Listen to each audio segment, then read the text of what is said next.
Hello there, Vic Benedict here. We're playing Dark Souls 3 on the PC. This is my guide and walkthrough for the Ashes of Ariandel DLC. We're currently on the second to last part here, part 4 of 5. And I decided to do more of these battles than I did before. And this is a part that really kind of frustrates me because there's so many of these followers everywhere that it makes doing this part really difficult because as soon as you think you're in the clear, you've got somebody behind you or somebody above you, somebody down below you seeing you, somebody, just there's guys everywhere over here. And when those guys with the torches see, they call to the other people and signal for them to come. Although I think we interrupted this guy from doing that, so we're not going to get a bunch of guys jumping on us quite yet, but it will happen eventually.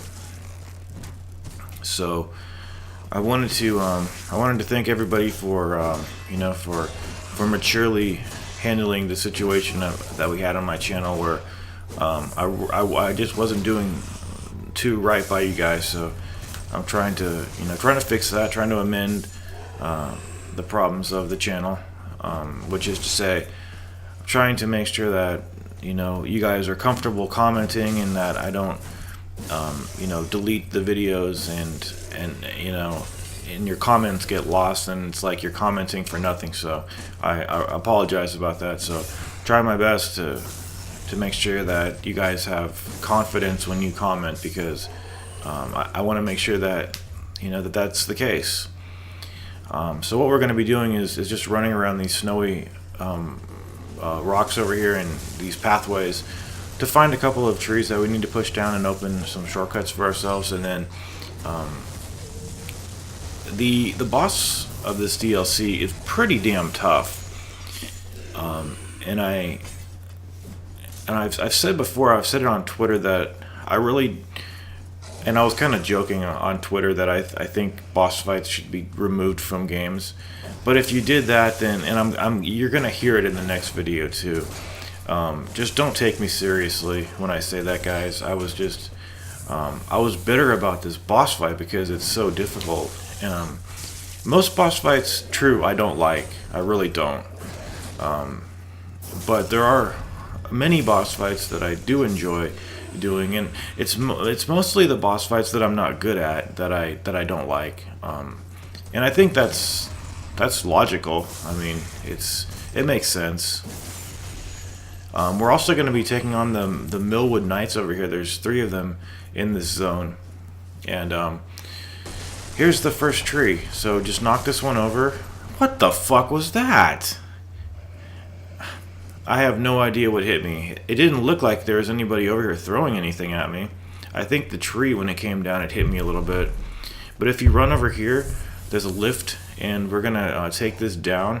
And this will loop back to the place where we were fighting the boss of the last installment, and then there's a door, and beyond that there's the bonfire. So I didn't show it, but that room takes you back to the bonfire. So anytime that you die from that point forward, just restart at the bonfire and then come through that room, and you don't have to backtrack the way you came. And now it looks like I've switched back to my flamberge so that I can have some more help here with the hits, because these guys are pretty serious business. They really are. And one of the things that I don't like about this part is that there's one guy down here who's casting AoEs the second you drop down here. Fortunately, you can get a plunging attack on this guy and pretty much do the fight over here. If you look, there's enough space to fight him if you backtrack. But when you come down here, and maybe you can lure this guy close to you by shooting an arrow at him and then doing a plunging attack on him, but I don't really want to wait that long. And all there is down here is just some items, and I don't mean to minimize that, but that's what there is. There's a couple of I think there's some soul items, and you can get these guys' weapon over here too. I think the weapon that this guy is using right now, you can pick that up. I did confirm that you can also break their guard when they have their shields in front of them. Not this guy because he's two-handing, but the ones with the shields, those ethereal oak shields, I think they're called. You can kick that from them and then off balance them the way you can with the Lothric Knights and other people like that. But what is this all about? I don't understand that. But this guy is on you the second you drop down here. So if you fight the other guy, this guy is gonna make your time really unpleasant. So the final boss of this DLC, it's Sister Freed and her Papa John, and it's a 3-phase boss fight. And no lie about this, it took me just so long to do this fight. I'm hoping that it doesn't take you as long, but it took me like at least 10 hours. Like, it was well beyond 10 full hours of trying to do this fight. It's really hard. The first phase isn't so bad, and I say that with a little reservation because it is kind of bad, because she disappears, and it's really hard to evade her when she's reappearing. But it's not so bad in the sense that she's really easy to parry. And then in phase 2, you've got her and her father, and it's pretty easy to take the father out while, trying to keep an eye on her. And then the next phase is the one that hurts the most, because she hurts bad. Like, she really takes a lot of damage from you. And this is on vanilla game too, so it's not on any new game plus cycle. So I can't imagine like how difficult it would be on the new game plus cycles. I might try it in the future. And coincidentally, the announcement for the next DLC came out the day that I started publishing the videos for this remastered guide. It looks like it's coming out on, if it's not delayed, that is, March 28th is when it's coming out. That's almost a full year after the game came out. The game came out on April 12th of last year, and I know that because it was the day after my birthday. That's a long time. Gee, most games DLC doesn't come out like a year later. Poor Hatto didn't even get to see the damn DLC. I feel so bad for the whole situation and for that family.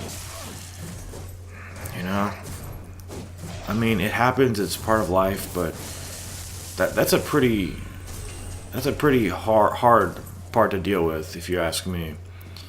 And I want to thank everybody for watching. I want to thank Hazardous for watching. I want to thank Mike Gordon. He's always been a trooper over there on Twitter, feeding me information sometimes if I can't find it on Google. I don't mean to use him as Google, but who else? Just a lot of good folks all around. And did I mention that these dogs are pretty fair? They give you really good openings to hit them, and they don't overwhelm you. They don't teleport like the other dogs do. But you will need to clear these ones up. And I realize they're not dogs, they're wolves, but still. We also got some Milford Knights. Are they Milford or Millwood? Millwood Knights coming up as well. One archer and then one guy with, I think, a battle axe or something like that. Now, if you're curious about what's coming up on the channel, I usually like to leave an element of surprise with what's coming up on the channel. So I'm not going to say what it is, but it should be coming pretty soon. It's going to be a budget title, and it's not because I can't afford to buy a game at the regular price. It's not that. It's just that I can't find any games that aren't budget titles that are actual games. And I actually found this one, which was $1, and I'm going to be really disappointed if I have to return it for $1. I'm just kidding, of course, but it's shaping up to be a really good game, and I'm happy with it, and I'm going to hopefully bring a walkthrough to the channel. And then I'm gonna buy a PlayStation 4 because there's actually two games coming out in 2017. Like, I was shocked to realize that there's actually games coming out. So Nier and Neo. I'm a little wary of the latter, but from what I've seen, the former looks really good, and These games will be coming out in March and February. So I'm gonna be picking up a PlayStation Pro at the beginning of the next month, because I think it's about time. And I want to do something with God of War 3 Remastered as well, because